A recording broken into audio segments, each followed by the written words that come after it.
झारखंड सरकार 2021 को नियुक्ति वर्ष मना रही है, लेकिन लगातार जो बेरोजगार हैं या फिर अलग अलग प्रतियोगी परीक्षा में जो सफल रहे हैं, सफल अभ्यर्थी, वो आंदोलन पे हैं, सड़कों पे हैं। वीडियो को शुरू करने से पहले एक व्यूअर का कमेंट लेते हैं और ये खुद जेपीएससी कैंडिडेट हैं और इन्होंने काफ़ी वाजिब बात कही है। तो यहाँ पर देखें तो सर मैं कुछ बात कहूँगा। फर्स्ट नंबर में इन्होंने कहा है कि अटेंडेंस 52% था। बिल्कुल सही बात है, यानी कि हर दूसरा बच्चा एब्सेंट था। उसके बावजूद भी सीरीज में लड़के पास हो रहे हैं और इसका मतलब जिस भी सेंटर में धांधली हुई है उसका अटेंडेंस एवरेज अटेंडेंस से ऊपर रहा होगा। सेकंड बात इन्होंने की है कि हम सब ने मार्क्स अपने कभी कमेंट बॉक्स में तो कभी ग्रुप में शेयर करे हैं और हमने कभी भी ये ट्रेंड नहीं देखा कि स्कोर 264 प्लस आ रहे हैं। अगर ये ट्रेंड देखा जाता तो लोगों द्वारा एक्सपेक्ट किया जाता है कि इतना कट ऑफ जा रहे हैं या फिर इतना कट ऑफ जा सकते हैं, लेकिन ऐसा कभी भी कहीं भी नहीं देखा गया और यहाँ तो पूरा 4200 लड़के टॉपर निकले। बिल्कुल ही सही बात इन्होंने कहा है। राजस्थान पीसीएस में भी राजस्थान का स्पेसिफिक पेपर होता है। 2019 में पेपर टफ आया था तो उसका कट ऑफ रिकॉर्ड मार्क्स से नीचे गिर गया था। तो इसी तरह से यहाँ भी होना चाहिए था, जेपीएससी का भी कट ऑफ नीचे होना चाहिए था जैसा कि लोगों ने एक्सपेक्ट करा था। यूपीएससी 2020 में सी सेट टफ आया तो कट ऑफ रिकॉर्ड 92 मार्क्स पर आ गया था और ये सिर्फ झारखंड में पॉसिबल है कि एक पूरा पेपर टफेस्ट आने के बावजूद कट ऑफ 264 चला जाता है और ये बात बिल्कुल भी डाइजेस्ट होने वाली नहीं है। और अगर ये कमेंट में जो भी बात लिखा हुआ है, अगर आप इस बात से सहमत नहीं हैं तो कमेंट में ज़रूर उचित कारण के साथ बताएं। और अगर आप सहमत हैं तो इसके प्रति जो भी स्कैम को रोकने हेतु या फिर आंदोलन हेतु जो भी कदम उठाए जा रहे हैं उसमें आप ज़रूर सपोर्ट करें। अगर आप जेपीएससी पीटी रिजल्ट में स्कैम को देखना चाहते हैं तो आई बटन पर एक वीडियो है, वहां पर क्लिक कर देख सकते हैं कि किस तरह से स्कैम किया है लोगों ने और किस हद तक लोगों ने किया है, और चैनल को विजिट करके भी देख सकते हैं। तो यहाँ पर एक्चुअली बात करने वाले हैं कि हमारे हाथ में क्या है और हम क्या कर सकते हैं इस रिजल्ट को रद्द करने के लिए या फिर मॉडिफाइड करने के लिए।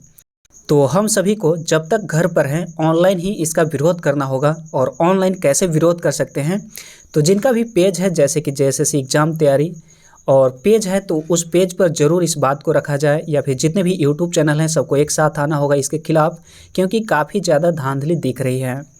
और इस पर कुछ इस तरह से पेज पर शेयर कर सकते हैं कि जेपीएससी विवाद कभी खत्म नहीं होगा, इसलिए यूपीएससी को अब दे देना चाहिए मुश्किल प्रश्नों के बावजूद कट ऑफ अनएक्सपेक्टेड इतना ज़्यादा, इसलिए क्योंकि सीरियल से रोल नंबर हैं। सेंटर मैनेजमेंट से लेकर प्रश्न से उत्तर कुंजी से लेकर पीटी रिजल्ट तक विवादित। सभी लोग अब इसके लिए एक साथ आवाज़ उठाएं, भ्रष्टाचार नहीं चलेगा। और ट्विटर पर हमें भी ट्रेंड कराने होंगे जेपीएससी को लेकर, जेपीएससी एग्ज़ाम कैंसिल करो या फिर किसी भी अन्य तरह से।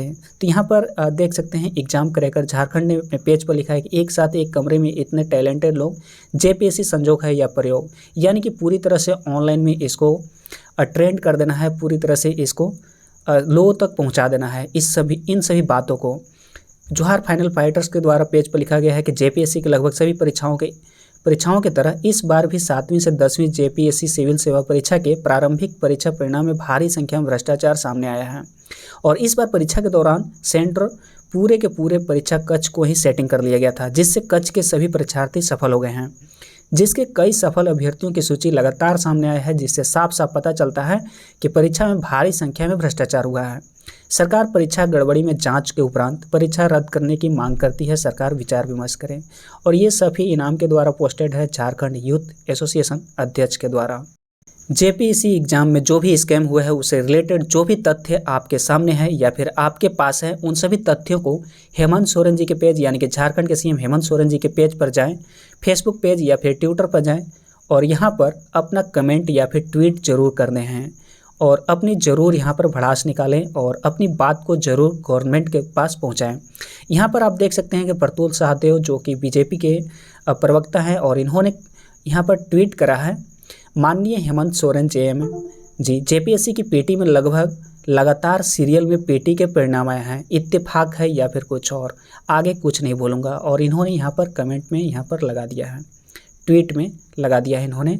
और इस तरह के ट्वीट को रीट्वीट करना है, इससे होगा कि सरकार पर एक नैतिक प्रेशर बनेगा जेपीएससी स्कैम को लेकर। हालांकि कुछ लोग झारखंड लोक सेवा आयोग का जो ऑफिस है रांची में, वहाँ पर कुछ लोग गए थे इस मुद्दे को लेकर, यहाँ पर देख सकते हैं।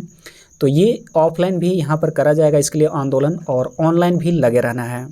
और सबसे ज़रूरी बात है कि आपके सर्कल में जितने भी व्हाट्सएप ग्रुप हैं या फिर फेसबुक पे हैं या फिर इंस्टाग्राम या फिर ट्विटर पर हैं, उन सभी को एकजुट करें, या फिर जितने भी यूट्यूबर हैं सभी को सूचित करें, और उसमें ट्रेंड कराना होगा जेपीएससी एग्ज़ाम को लेकर। ट्विटर पर ट्रेंड कराना होगा जेपीएससी एग्ज़ाम कैंसिल करो, या फिर कुछ ऐसा ही सभी लोगों की सहमति से होनी चाहिए। जब भी आप ट्विटर पर ट्वीट करें तो वहाँ पर JMM हेमंत सोरेन या फिर हेमंत सोरेन या फिर हैशटैग जेपीएससी एग्ज़ाम कैंसिल करो और जेपीएससी CBI इन्वेस्टिगेशन, इन सभी वर्ड का जरूर प्रयोग करें।